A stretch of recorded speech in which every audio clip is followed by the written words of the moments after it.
The purpose of this video is to be more of a failure analysis, so I can send this to Donner and their engineering department can evaluate it, maybe come up with a solution for future shipments. All right, next step will be to take it apart and see what's going on inside. With the all the screws, the 5 screws removed, now this top part, it appears to slide forward off of the whole keyboard. It doesn't lift up. It's not lifting up, but it is sliding forward like so. So I'm just going to stop recording and take my time and see how that works. Okay, next step will be to completely slide it off. Well, that was successful.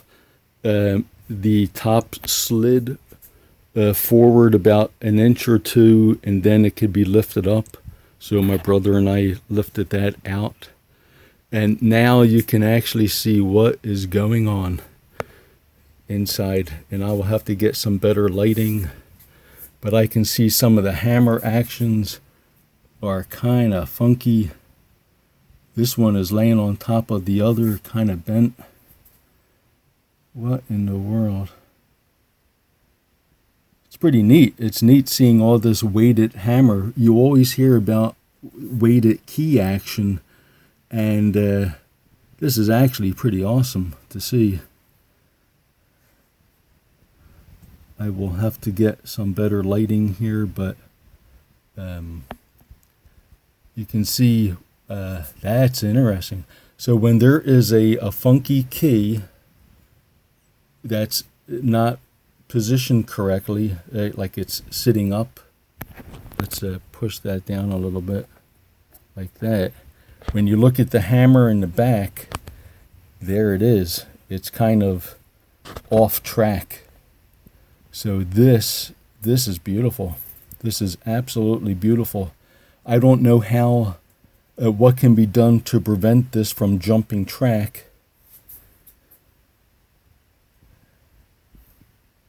Yeah, like here's one that's off skew, that jump track, and sure enough, here's the key.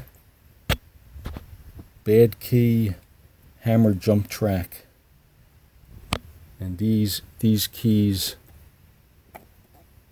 like so, and their hammers are all off track.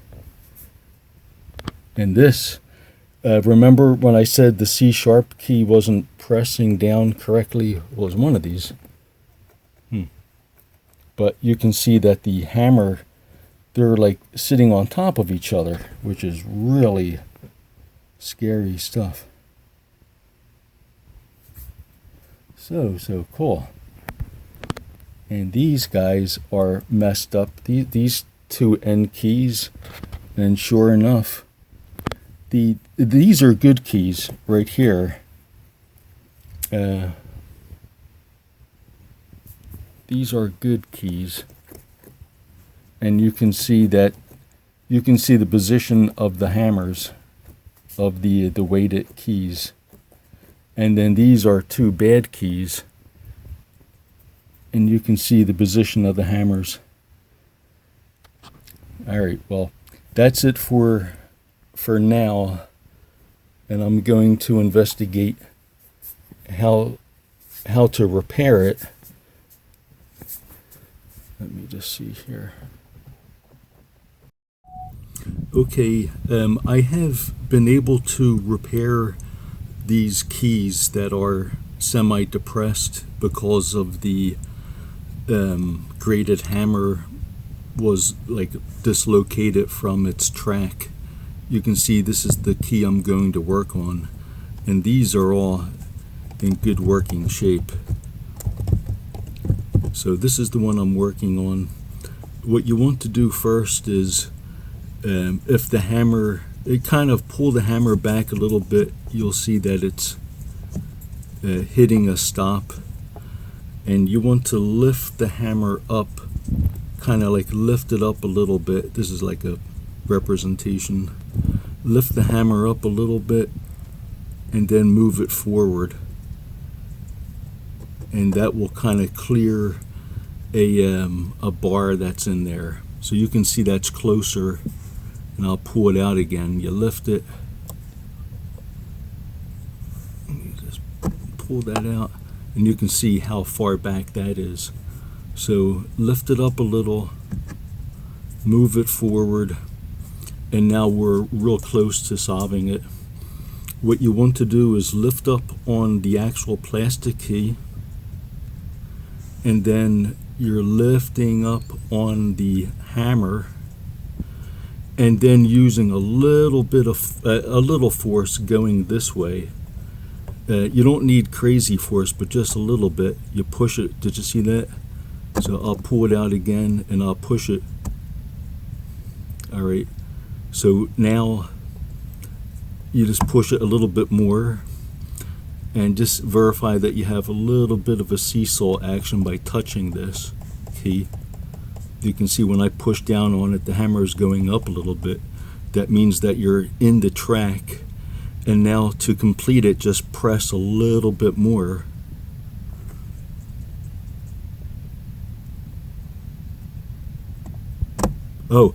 So I'm pushing down a little bit on the key as I'm pushing in on the hammer, and that brought it down perfect. So now the key is fixed. So that's good to know. As you're pushing on the hammer, push down on the key a little bit, and then that's the position it should be in. Okay, so that key is fixed, and then we will move on and do a few more.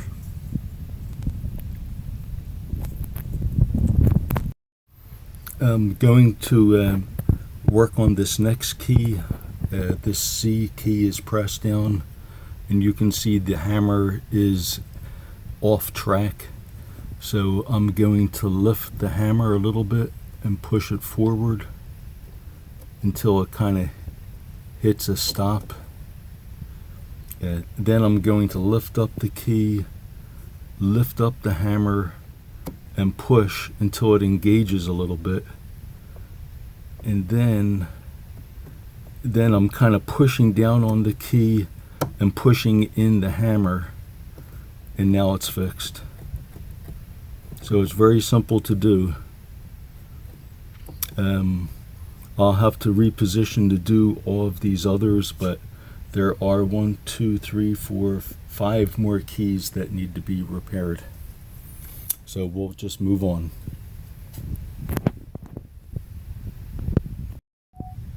I'm going to work on this next batch of keys. There's a whole bunch broken. The black keys are fine, but we have 1, 2, 3, 4, 5, 6 keys in a row that are messed up. So let's work on those. So I can see this hammer's fine. This key is bad. So I'm going to work on this hammer. It looks like it's already in that close position. I pulled it out. I'll just pull all of these out. But first thing you do is you kind of lift up a little bit. Like I'm kind of like just lifting up a little bit and moving it forward. So lift up, pitch it forward so it lines up like that. Lift up the front of the plastic keycap, and now I'm just taking my finger and lifting up on the hammer and pushing it in. You should feel, yep, right there. It goes in and it stays. Now what you're going to do is you're going to slowly press on the hammer this direction and slowly lower the key like that, and now we're fixed. Easy peasy. So let's try the next key.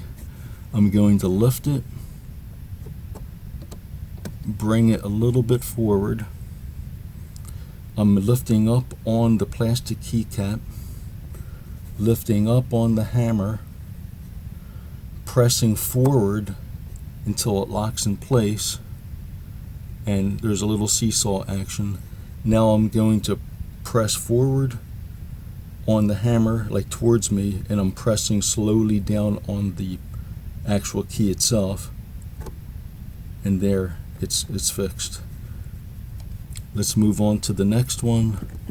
The next one is fine. The next one's a black key, but the next hammer that's out of whack. So once again, moving forward, lifting. If I don't lift it, there's like a stop there, and I can't go any further. So I want to lift it up a little bit to clear that stop, and that's where it's at. Okay, but it's not engaged. So I lift up on the plastic keycap, lift up on the hammer, press a little bit so it locks in place,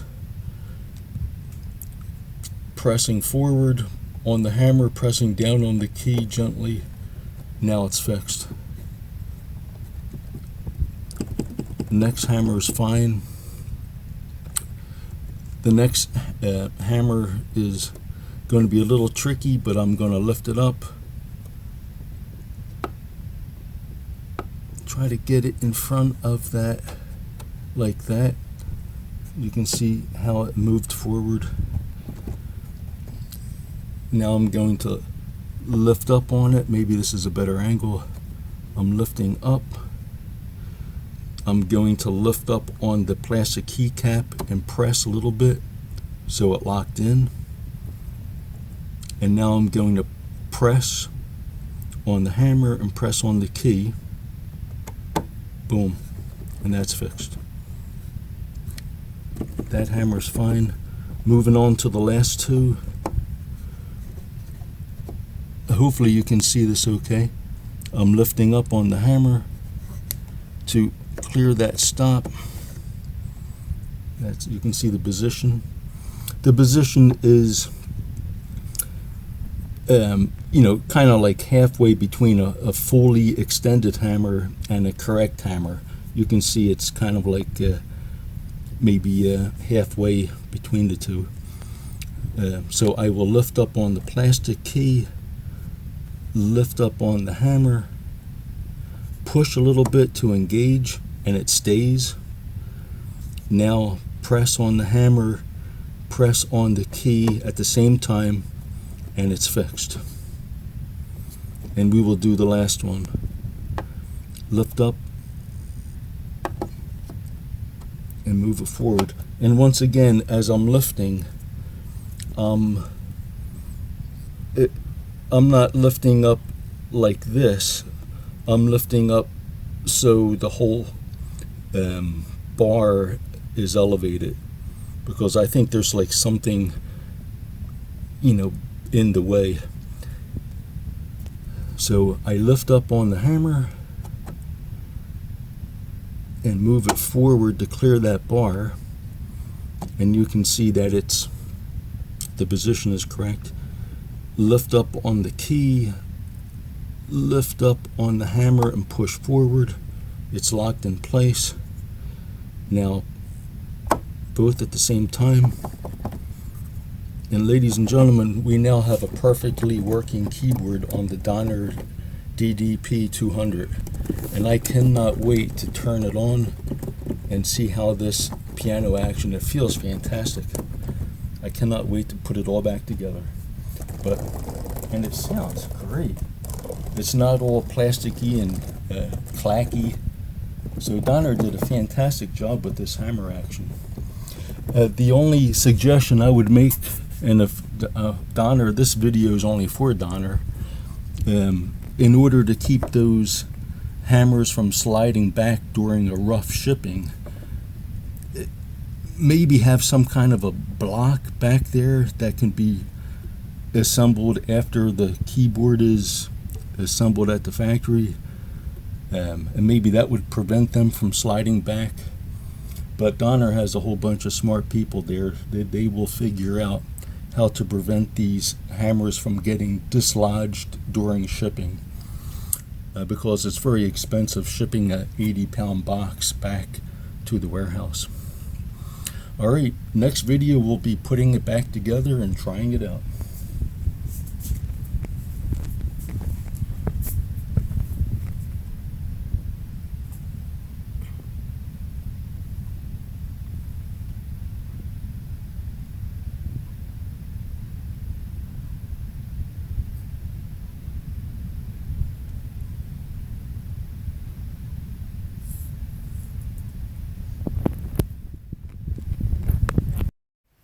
I want to test the keyboard out before I screw everything together, just to make sure all the keys work. So I plugged in the power supply and the foot pedal, turn it on, and the first sound that comes up is a grand piano, and it's pretty loud. I'm just going to knock it down in volume a few notches.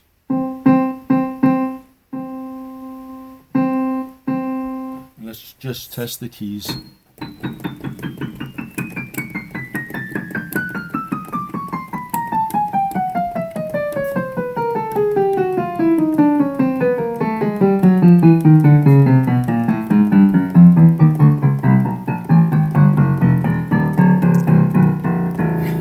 Very nice.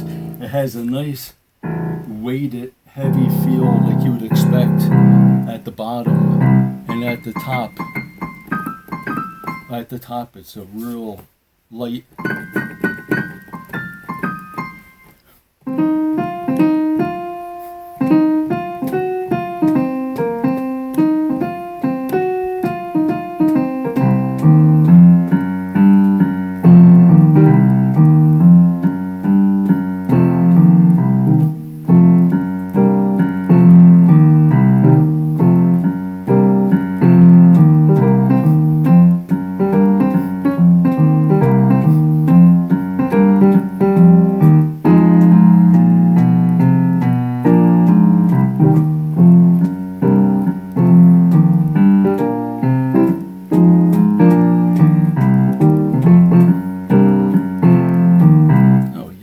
Donner DDP-200, fully weighted keyboard. All